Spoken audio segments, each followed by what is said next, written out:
안녕하세요. 마음씨앗 장쌤입니다. 유튜브를 시작하면서 아직 수는 굉장히 적지만 몇 가지 영상을 올리게 되었는데요. 유튜브에서 알려주는 자료를 보니 30, 40대 젊은 부모님들 혹은 예비 부모님들이 대부분 보셨더라고요. 그래서 30, 40대 부모님들이라면 어린아이들을 키우실 가능성이 높고 굉장히 육아로 바쁘신 시기잖아요. 그래서 좀 무겁지 않고 쉽고 간략하지만 또 바로 적용 가능한 부모 컨텐츠를 만들어 봐야겠다라는 생각이 들었어요. 그래서 오늘은 칭찬 잘하는 법을 두 가지로 정리해서 말씀드릴 건데요. 이 칭찬 기술은 어린아이들 뿐만이 아니라 청소년 아이들 그리고 성인분들에게까지 모든 대인관계에서 사용할 수 있는 의사소통 기술입니다. 그래서 알아두시면 많은 도움을 받으실 수 있으실 것 같아요. 최근에 아이에게 칭찬해 주신 적 있으신가요? 이 영상 마저 보시기 전에 어떤 칭찬을 하셨었는지 옆에 메모지에 살짝 메모해 주세요. 그럼 나중에 이 영상을 다 보고 나서 내가 어떤 부류의 칭찬을 좀 많이 사용하는지를 체크해 보실 수 있으실 것 같아요. 한동안 칭찬의 중요성에 대한 방송, 책, 기사 등이 여러 가지가 나왔었던 것 같아요. 그래서 많은 분들이 칭찬은 아이들에게 참 좋은 거구나 라는 사실을 이제 많이들 알고 계시는 것 같습니다. 이렇게 칭찬의 긍정적인 면은 많이 부각되어서 알고 계신데 부작용도 있을 수 있다는 사실은 많이들 모르시는 것 같아요.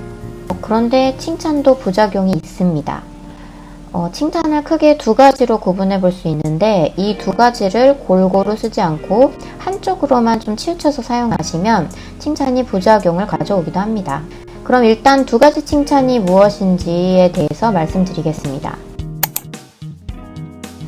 첫 번째는 우리가 가장 많이 사용하는 칭찬인데요. 아이가 시험 점수를 잘 받아오거나 음식을 골고루 잘 먹는다거나 동생과 사이좋게 지낸다거나 학교에서 선생님 칭찬을 받아오거나 뭔가 아이가 잘한 행동이 있을 때 하게 되는 칭찬입니다.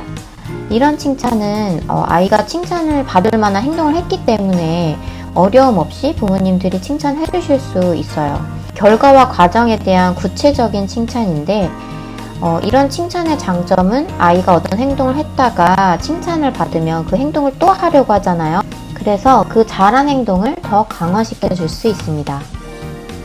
그래서 아이가 시험을 70점을 맞아왔는데 어머님이 생각하시기엔 잘한 게 아니에요. 그런데 어머님이 와 누구누구야 70점을 맞아왔어? 정말 멋지다. 혹시 나중에 75점도 받아오고 그러는 거 아니야? 이러면 아이들이 막 기분이 좋아지면서 다음번에도 75점에 도전할 가능성이 높아지는 거죠. 그러면 이런 칭찬 많이 해주면 우리 아이 공부 열심히 하는 거예요? 제 말 잘 듣게 되는 건가요? 하고 막 당장 달려가셔서 이 부류의 칭찬만 계속 하시게 되시면 그때 이제 부작용이 발생하게 됩니다. 그러니까 아이들은 기본적으로 부모님들을 좀 기쁘게 해드리고 인정받고 싶어하는 마음을 가지고 있어요. 그래서 이렇게 결과에 대한 구체적인 칭찬만을 반복해서 듣게 되면 좀 서서히 계속해서 잘해야 한다는 중압감을 느끼게 됩니다. 계속 잘해야 사랑받고 인정받을 수 있다고 믿게 된다거나 아니면 잘하지 못하면 부모님은 날 사랑하지 않을 거야 라고 스스로 생각해 버리는 거예요.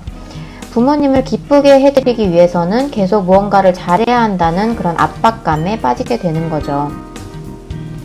그래서 꼭 필요한 게 이제부터 설명드릴 두 번째 칭찬법입니다. 바로 존재에 대한 칭찬인데요. 아이가 부모를 기쁘게 하는 어떤 잘한 행동이 없어도 아이의 존재에 대해서 칭찬을 해주는 것입니다. 예를 들어서 아무 일도 일어나지 않은 일상에서 아이에게 엄마 딸로 태어나줘서 고마워. 엄마는 누구랑 누구 엄마여서 행복해. 네가 태어났을 때 아빠는 너무 좋았어. 등 이 아이의 존재를 인정해 줄 수 있는 그런 칭찬을 해주는 겁니다. 이 칭찬도 이 칭찬만 계속 쓰게 되면 부작용이 있을 수 있어요. 위에서 말씀드린 결과에 대한 칭찬은 하지 않고 이 존재에 대한 칭찬만 계속 하시게 되면 아이는 마음은 좀 풍성해질 수 있지만 자신의 능력을 강화하려는 노력을 하지 않는다거나 경쟁의식이 아이의 결여되어 능력 면에서 발전을 좀 더디 만들어가는 아이로 성장할 수 있어요. 그래서 이 두 가지 칭찬을 균형 있게 사용하시는 것이 매우 중요합니다. 사실 부모님들이 마음속으로는 이 존재에 대한 칭찬을 정말 많이 하시는데 이것을 입 밖으로 내지는 않으시고 특히 아이가 사춘기나 청소년기에 들어가고 나면 더 표현을 하지 않으시는 것 같아요. 아이들이 요즘은 초등학생만 되어도 이런 얘기하면 예상하시는 것처럼 시큰둥하거나 격렬히 거부하거나 오글거린다고 그런 반응을 보일 수 있어요. 그렇지만 그 반응 이면에는 혹여나 있을 수 있는 상처받은 마음이 녹아내리기도 하고 다쳤던 마음이 열리기도 합니다. 그래서 반응이 좋지 않음에도 불구하고 적절히 사용해 주시는 것을 추천드립니다. 아까 메모지에 적어 놓으신 칭찬은 어떤 칭찬이었나요? 결과에 대한 칭찬이었는지 아니면 존재에 대한 칭찬이었는지 둘 다 포함되어 있는 칭찬이었는지 궁금하네요.